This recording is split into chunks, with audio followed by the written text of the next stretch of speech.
Among the many reports of UFOs in late 1973, one incident would stand out because of the credibility of the four witnesses. This is Major Coyne, Army helicopter pilot. His co-pilot, Lieutenant Arrigo Jezzi, Air Medic Sergeant Huey, and Robert Janicek. These men had just finished their annual flight physical early that day and were found fit and sound of mind. They would take off from Port Columbus Airport about 10:30 p.m.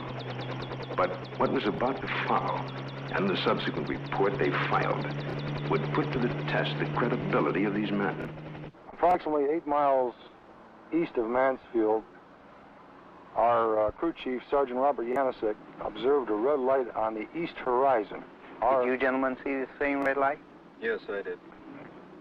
Our helicopter was flying on a northerly heading. We were flying at an altitude of 2,500 feet. He indicated that the light seemed to be pacing the helicopter, moving along in a parallel direction with our aircraft. Which direction from the helicopter was it at? Moving, it was to our right, to the right side of the helicopter, and it was moving with us as we were heading north towards Cleveland. And at this time, he indicated that the light changed its direction, was coming directly at the helicopter at the same altitude.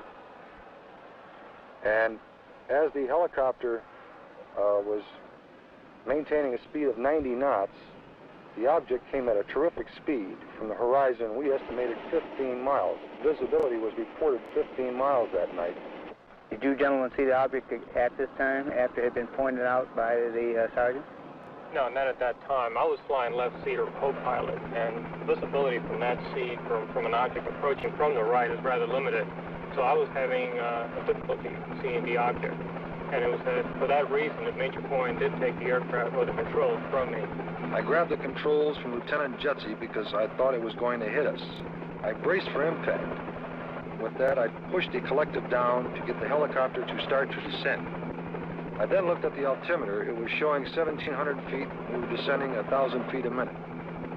The helicopter began to descend, and as this object came at the helicopter, it seemed to descend with the helicopter. When the helicopter went down, the object came down, but it still came directly at our broadside, as if to hit the helicopter from the right side. Did anyone else see the object at this time? Yes, I was watching it come on out of the east horizon. And the only thing I felt was when the skipper took over the controls and we started to auto-rotate down, and I'd never been involved in a mid-air collision, so I was just watching this thing come at us.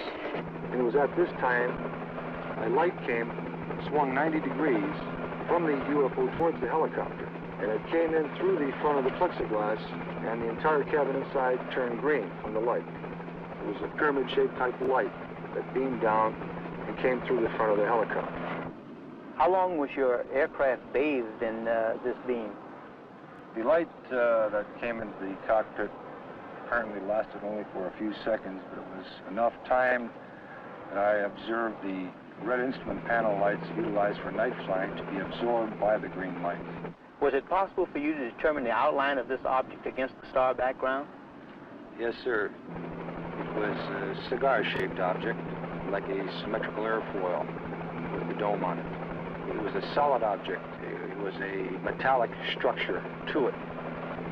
And you could see lights reflecting off the structure, and you could not see any of the stars or behind the object itself. Well, while all this was going on, what was the attitude of the helicopter? Apparently, when we were supposed to be descending at 2,000 feet a minute at 100 knots, we were climbing at 1,000 feet a minute with the controls still established for a descent. And we went from 1,700 feet up to 3,500 feet and topped out at 3,800 feet. I would like to stress one important fact, and that is there is approximately 20 years of Army aviation experience between the 4 men on board the helicopter that night. We have been trained to follow procedures and regulations in reporting incidences, regardless of how they're accepted. And we tried to follow those procedures. And we reported the incident as it occurred and have avoided any speculation on the subject. UFOs. It has begun.